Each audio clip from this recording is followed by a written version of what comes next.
not fatphobic, and I also don't dislike muscular women. Far from it. As always, my videos are not being made by a team or something. They are 100% made by me, and they are a ton of work. And you can support this work just by clicking a small little PNG of the thumb. Thank you very much. You would make my day for me. Also subscribe, please. Alright, let's grab something to draw and learn how to draw women, like I said, or like a lady, or anything in between. I don't care.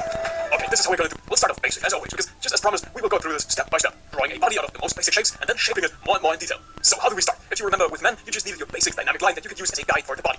But with women, you are better off using two of those dynamic lines. One line goes inward, right to the hip, while the other one has to balance it out. If you take a look at the silhouette of some basic female proportions, you will see that this is quite common. I don't have to tell you which body is supposed to be male and which one's supposed to be female, because the gesture of the body can tell you a lot about it. Now, while we're at the topic of silhouettes, you can spot that these female silhouettes are also proportioned differently than your average male ones. Alright, and with these criteria in mind, let's build ourselves a very basic female body. But before you start off, don't forget the dynamic line I was just talking about a second ago.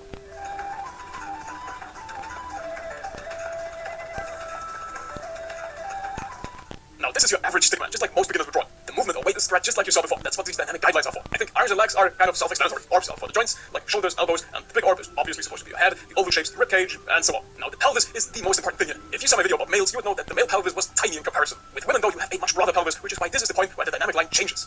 But yeah, these were the basics. So, we good? Then let's get more detailed here. Let's start systematically with the arms. Like I stated at the beginning, we're drawing a very slim person today, so watch out to also use slim shapes here as well. This way, the finished arm looks a lot more feminine and delicate if that's what you're going for. Also, watch out that the orbs are overlapping with your ribcage if you want to keep your character a bit slimmer. If they were on the outside, the shoulders would look very broad and more muscular again. Now, even though I said we were going for a very slim person here, the arms are not just plain sticks. With your arms, your elbow should be the biggest part here. This suddenly changes no matter which body type you're drawing. So yeah, the lower part of the arm should also have a kind of diamond shape in it. Now, obviously, I won't have the time to explain hands in details here, but something that you can keep in mind is that in order to make hands look more feminine, you could also just draw them more soft and round, and a tad more elongated. Just FYI, women also have the same chest muscles as men do, so if you want to draw them, you totally can. In general, there are a lot of muscles you could draw here, but like I said, we're going for a very delicate body here. So I'll just give you the rundown of what's actually visible here. First of all, with slimmer bodies, you can barely see the trapezius muscle right here. So I would only draw it in a very deflated way, just so the neck doesn't stick out like a soft dog. And also, something you could draw would be the collarbone. The less muscles and body fat you have, the more visible it is. So yeah, how visible this one actually is completely up to you. Now, the last thing that's missing are two circles, because come on, you know why? Just look out for the precision, especially people that don't have these on their body tend to draw them way too high. I'd say if they're starting right below your shoulders, you're doing it correctly. Though obviously how low they are hanging depends on their size and weight, though they all basically contain the same thing. That's right. Hopes and dreams. Also, there's a reason why I showed you the muscles from before. That's because these muscles show you where these balls are actually visibly attached to. This is especially useful when you draw women in different perspectives. Anatomy is just that helpful. I mean, there are some more things that I could say about this topic, but the last time I talked about this topic, my video got age restricted. So if you want to learn more about the, well, you know, the women parts, just watch these videos instead. Now let's continue with an area that's less problematic and won't get this video demonetized or age restricted. Oh, I did say this in my video about men already, but I can also admit it here, drawing the stomach was always a problem for me. I just never got it to look right, you know? Or it's actually simpler than you might think at first. After all, you only really need to connect the pelvis to the ribcage here, and that's about it. Obviously, in real life, your hip and your ribcage aren't physically connected, though otherwise you would look like this. Also, maybe you're used to drawing the infamous V-cut lines with male bodies. These are just the abdominal muscles, so really ripped women could have them too, though you're better off just drawing these lines right here.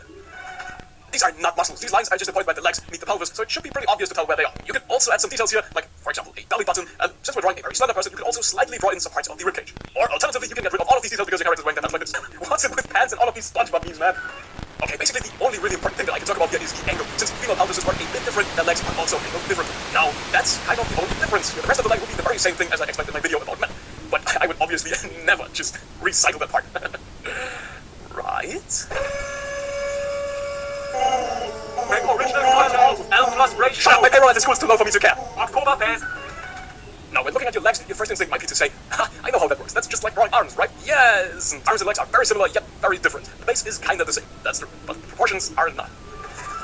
Unlike your bicep, your thigh muscles are the strongest and biggest muscles in your whole body, much bigger than your bicep. Some people out there even have thighs so strong and big they can crush watermelons with it. And if you are one of those people, please call me. That's why while drawing, you actually start way bigger here than you do with an arm, similar to a teardrop shape. Now, but what about the rest of the leg? Like I said, it's similar, but not the same as with drawing an arm. As you can see, the lower arm starts out big, while the leg has the big part right in the middle. That's what I always got wrong when I was drawing legs back in the day, but you are now a lot wiser than I was. So when drawing the lower part of the leg, you should rather use this diamond shape. And now, I mean, look at it. I think that looks pretty true to an actual leg, even though those are only two very simple shapes. And again, with the feet, I won't go into much detail about drawing a foot here. I personally think you're good if you're drawing feet like this for starters. That's how I'm doing it as well. The most important thing is that even while drawing such a simple shape like this, you can still kind of check the balance of your character and if it looks actually viable. Also, if you do have feet yourself, please call me. okay. That was just that one was just a joke. But the one with the thighs was, and that's it. That's the whole video about drawing a basic female body. And